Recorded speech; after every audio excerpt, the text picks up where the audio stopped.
અમારે ગામડામાં પ્રાથમિક શાળાના શિક્ષકોને જમવાનું કે એટલે ગામના સરપંચે એવું કીધું કે ભાઈ આપણા ગામમાં આવું સુંદર મજાનું છે. અમારા ગામની વાત કરું છું, અહીંયાની. આ તો ખાલી ઉદાહરણ આપતો તો વળી 5 જણા ગેટે ઊભા રહ્યો એમ કેમ કઈ જવાય તમારાથી એમ. એટલે એવું નહોતું. એટલે અમારા ગામમાં ઉત્સવ સારો હતો ને સરપંચે શિક્ષકને કહી દીધું કે ભાઈ તમારે બધા આખા પ્રાથમિક શાળાના શિક્ષકોને જમવા આવવાનું. અને એમાં અમારે એક સાહેબ હતા ને 8 લાડવા ખાઈ ગયા. 8 લાડવા ખાધા હોય એટલે તમને મને બધાને ખબર છે કે બપોર સુધી નીંદર ન ઉડે. પધારો, સાથ સહકાર આપવા આવ્યા છો? વાવ.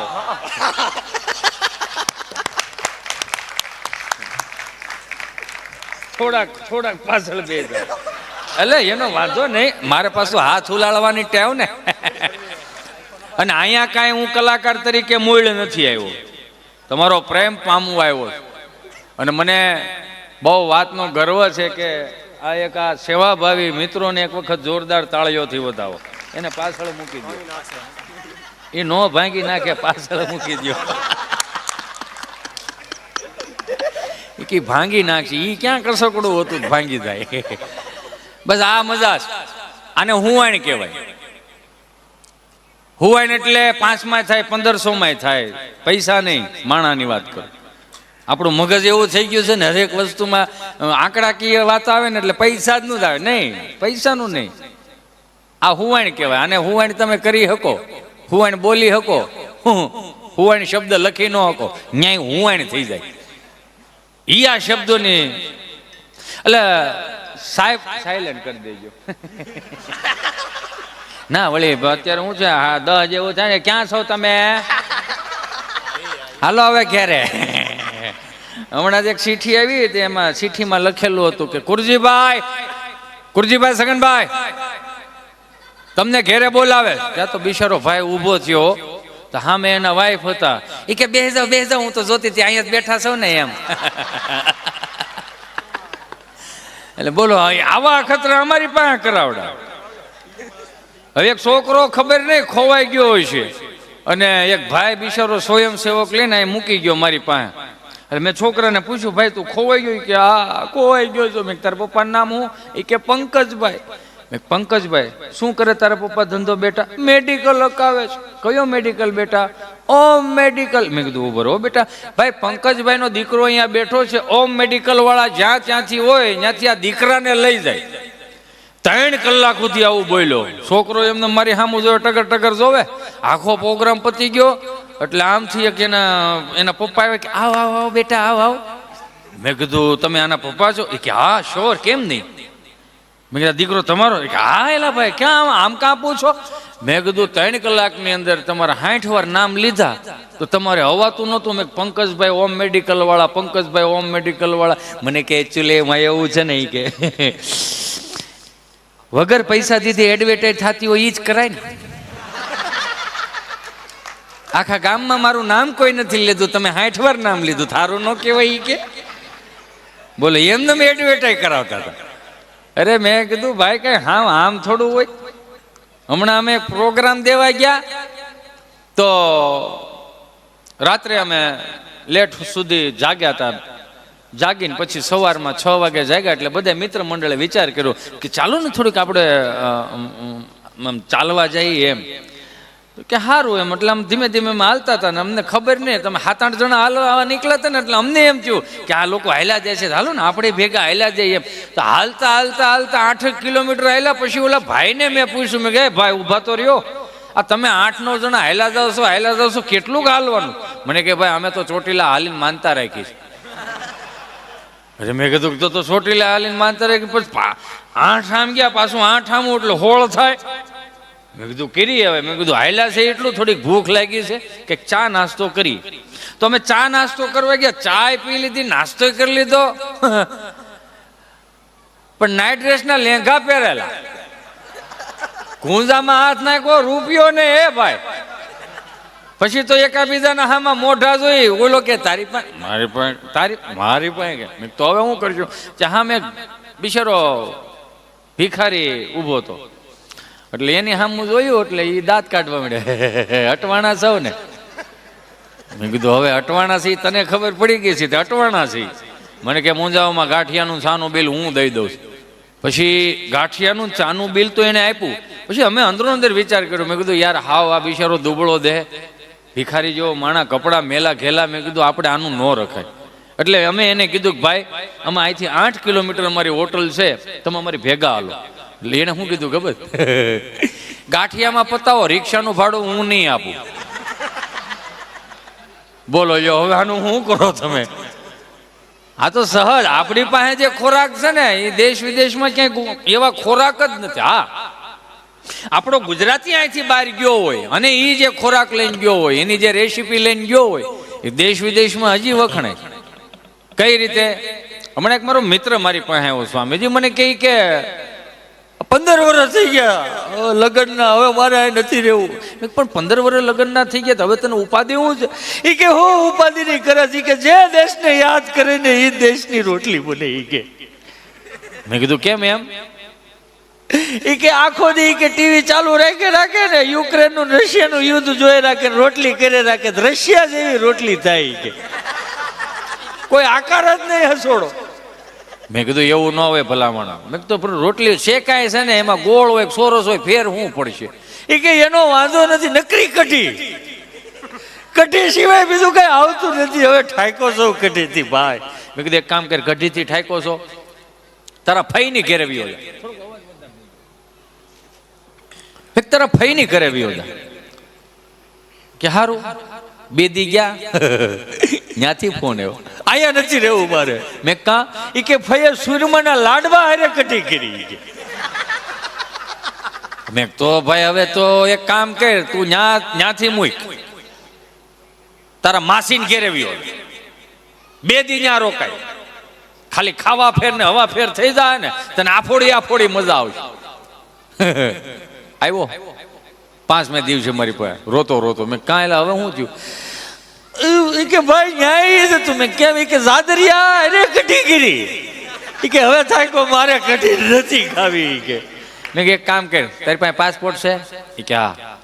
વિદેશમાં વિયો જા, તારા મોટા બાપાના છોકરા રહે છે ને ત્યાં વિયો જા. ત્યાં ગયો, 1.5 મહિના પછી આવ્યો, હાવ હુક લકડી થઈને. મેં કીધું લા આવો કાં થઈ ગયો?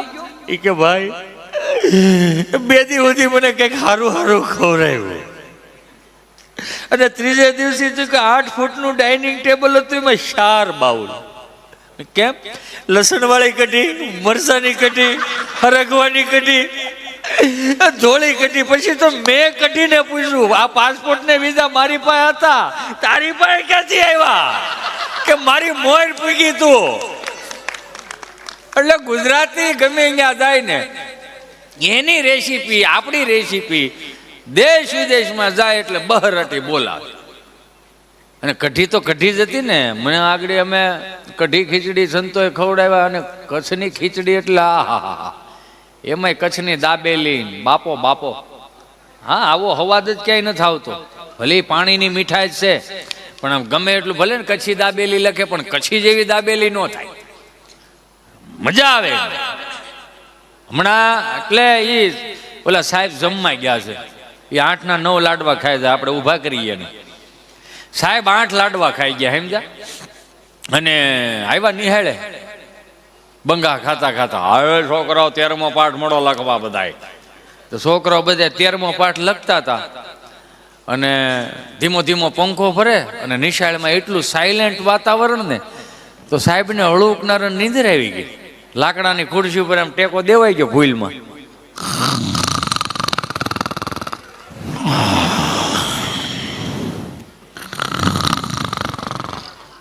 એમાં 12 વર્ષના છોકરાને કઈક પ્રશ્ન હોય જો સાહેબ પાસે આવ્યો.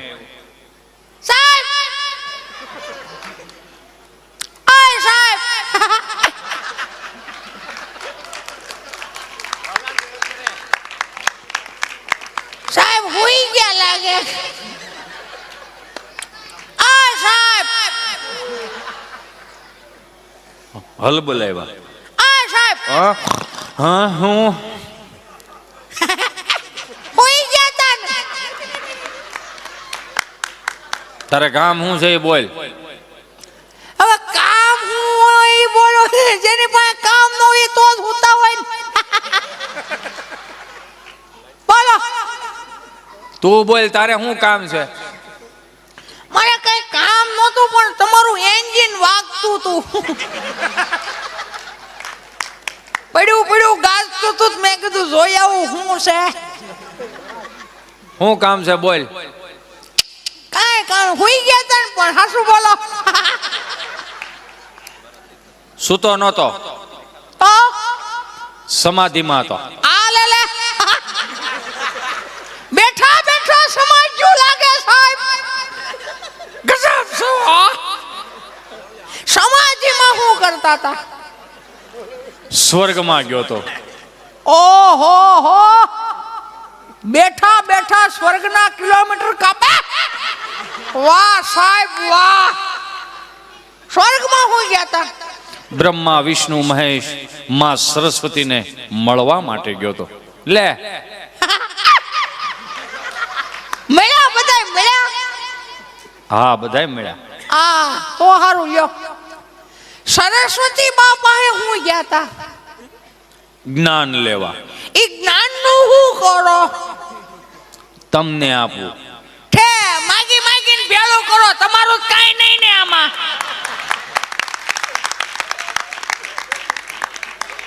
સાહેબ એક થપ્પડ મૂકી દે. બેજા નો હોય એવા સવાલ કરે. બેહી ગયો ઓયલો. 5-15 દી થયા ને ત્યાં નવી વવારું આવી હોય ને એટલે એને નવી વવારું આપણે ગામડામાં નિવેદ કરે, પછી લોટા તેડે ને એવું કરે. એટલે નાની નાની છોકરીઓને ગોવણીયું કરવા જાય. એમાં 8-9 ગોવણીયું થઈ છે ને એમાં આવડો હામો મેળક મને ગોવણી કરો એમ કરીને એને સાંડલો કરી દીધો, એને ગોવણી કરી દીધી. ની હુરાપુરાના સોખા ખાઈ ગયેલો. તલવટ ને લાપસી ને ખીર ને બટેટાનું રહાવાળું શાક ને ખમણ ને પૂરી ને અન પછી યાર રે નિહાળ આવ્યો ભણવા. સાહેબ બોર્ડમાં ભણાવે તો આને ચાલુ કર્યું.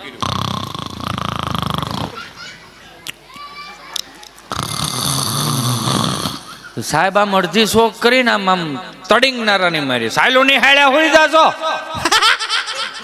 હું તો નતો. તો સમાધિમાં હતો. તને હેની સમાધિ લાગી? તમને લાગે તમને ન લાગે. સૌ તો અમારા માસ્ટર જ કઈ બીજું કાંઈ. સમાધિમાં શું કરતો? સ્વર્ગમાં ગયો તો. સ્વર્ગમાં કેમ? બ્રહ્મા વિષ્ણુ મહેશ શારદાબાન મળવા.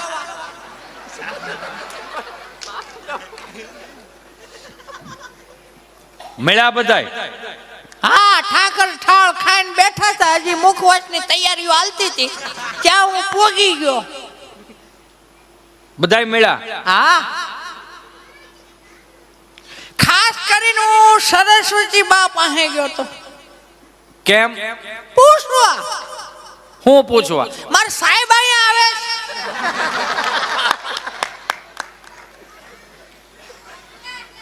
એને શું કીધું? એને કઈ ન કીધું. તો શંકર ભગવાનના નંદીએ બધું કીધું.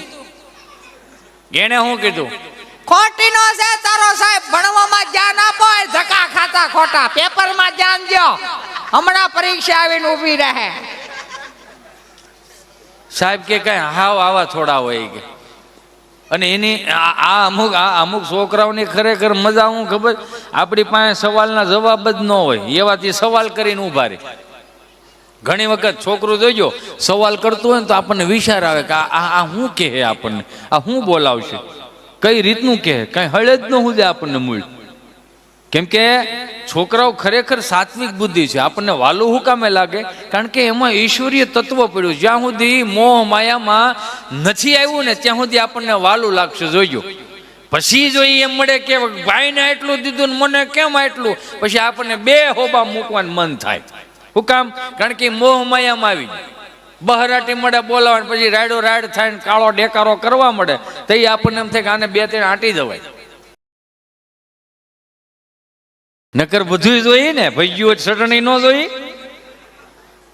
ચટણી હોય પાછું સાહે જોઈ. અહીં પાણી નથી પીવાતું એટલે ત્યાં સાહે પીવાય. સામે જેટલો દૂધ પાક હોય એટલી જ પાછો દૂધ પાકની સામે સહાય પીવે. પ્રેમાળ લોકો. મને ગમે આ ભારતીય સંસ્કૃતિના 3 પ્રકારના ભોજન: સાત્વિક, તામસી અને રાજસી. સાત્વિકમાં દાળ ભાત ખીચડી કઢી રોટલી આવે. રાજસી ભોજનમાં તમને કહું સુરમાના લાડવા, હુખડી, ગુલાબજાંબુ, મઠો, શ્રીખંડ. જો નામ લે તો અમુકના મોઢા મલકે. આટલું મીઠું છે કે આમાં મજા એને કેટલી આવતી. આ રાજસી ભોજનમાં આવે. તામસી ભોજનમાં તમને મને બધાને ખબર છે, લસણ, ડુંગળી ને વગેરે વગેરે વગેરે અભક્ષ્ય જે નથી ખાવાનું એ બધું તામસીમાં આવે. પણ જેટલા ભોજનો છે એ ભોજનના પાછા અમુક પ્રકાર છે. સાત્વિક ભોજન ખાતા હોય તો સાત્વિક ભોજનની અંદર સાત્વિક વિચારો આવે, ઓડકારે સાત્વિક આવે.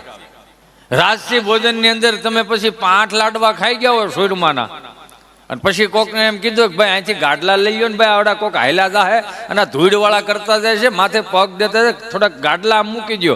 તો એ શું કહે ખબર? ભલે ને રહ્યું કોક લાંબુ થાય ભાઈ ને આવે. એ રાજસી ભોજનનો પ્રકાર છે. મૂળ આળાસડી છે. તામસીમાં નેગેટિવ વિચારો આવે, જે ન જોતા એવા વિચારો આવે, તામસી ભોજન.